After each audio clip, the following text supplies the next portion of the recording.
Well, now that the Yoshi movie is just a month away, I figured now would be a good time to talk about Yoshi's history in his games. From the very first Yoshi games all the way up until now. Now keep in mind that I am going to specifically be talking about Yoshi games and not just Mario games that have Yoshi in it. So let's begin. We start all the way back in 1991 with a game simply titled Yoshi, released on the NES and the Game Boy. It's a very unique puzzle game, and I don't think I've really seen this formula of puzzles anywhere else. And although the game is titled Yoshi, mostly it's just Mario doing all the work. So, moving on.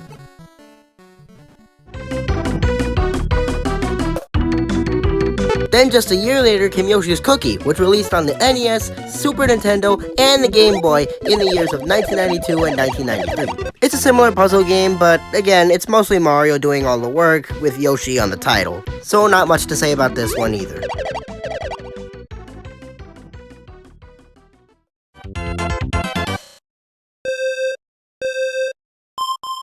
Another Yoshi game that came out in 1993 was Yoshi Safari, which for the third time in a row had Mario doing most of the work. I'm not sure how they thought a Mario first-person shooter game would work, but this is what they got. Now, I've never played this game, so I don't know whether it's good or not, but it's definitely a weird one.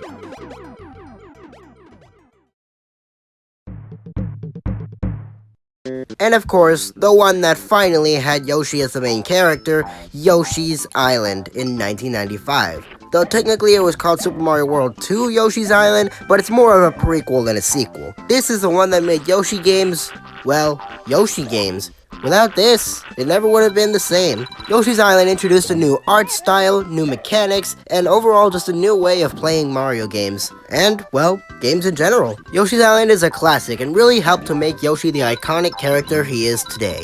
Of course, it didn't do everything, but it was an incredible starting point.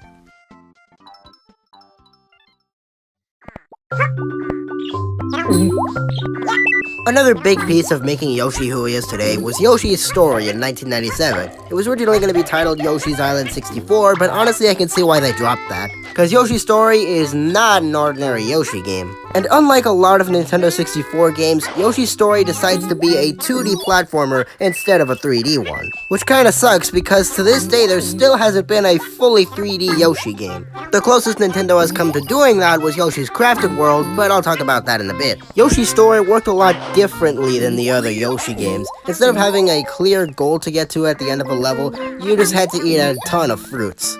So yeah, it is another very weird one.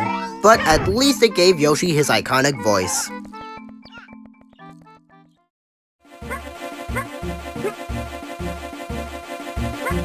Then in 2002, Yoshi's Island got ported to the Game Boy Advance with the title Super Mario Advance 3. Now it is just a port of the original, so I can't really say anything that I haven't already said. Once 2004 arrived, a Yoshi game that you probably never heard of arrived as well. Titled either Yoshi's Topsy-Turvy or Yoshi's Universal Gravitation, depending on which version of the game you got. This game would have you tilt your Game Boy Advance over to make Yoshi do stuff like running on walls. So it is pretty different compared to the other Yoshi games as well. But overall, I don't really have much to say on this one.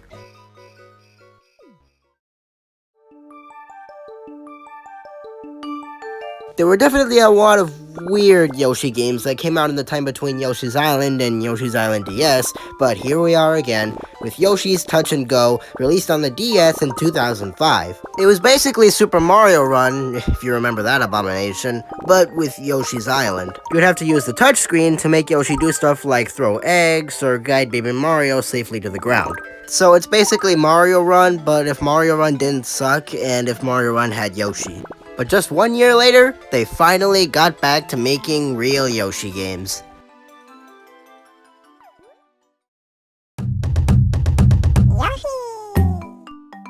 And in 2006, Nintendo finally made a sequel to Yoshi's Island with Yoshi's Island DS on, well, the DS. It was originally going to be titled Yoshi's Island 2, but I'm not exactly sure what happened to that. Now, it's not as good as the original considering there are only 5 worlds, which means that the levels have to be a lot longer in order to fill game time. And since the display is on both screens, that can sometimes get annoying. Now, the soundtrack is nowhere near as good as the original Yoshi's Island, except for Wildlands, because that one's, for some reason, very good. But even with all the negatives, there are still a lot of positives. For the most part, the game is pretty fun, and the stakes are raised higher considering Yoshi doesn't just have to save Baby Mario, but a bunch of other babies too, including Baby Peach, Baby Donkey Kong, Baby Wario, and even Baby Bowser at some point. I would have liked to see a Baby Waluigi though. I mean, if they're not going to put him in Smash Bros, they might as well have put him in here, but they didn't.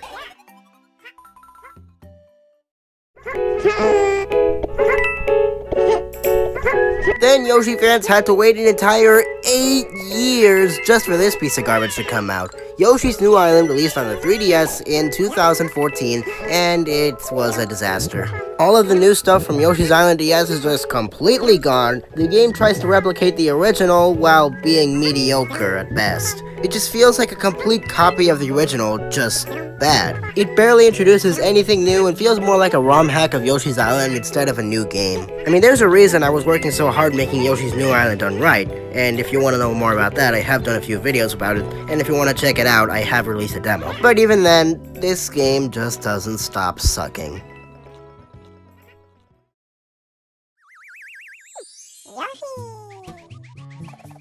Thankfully, Yoshi fans only had to wait 1 more year to finally have a good Yoshi game again. And I mean a really, really good Yoshi game. Yoshi's Woolly World released on the Wii U in 2015 and on the 3DS in 2017. Now, I could go on and on about how good this game is, but then again, this video would take forever if I did. Out of all the other Yoshi games that have released, I think this is the only one that's as good as the original Yoshi's Island. And to this day, it's still one of the best Yoshi games there is.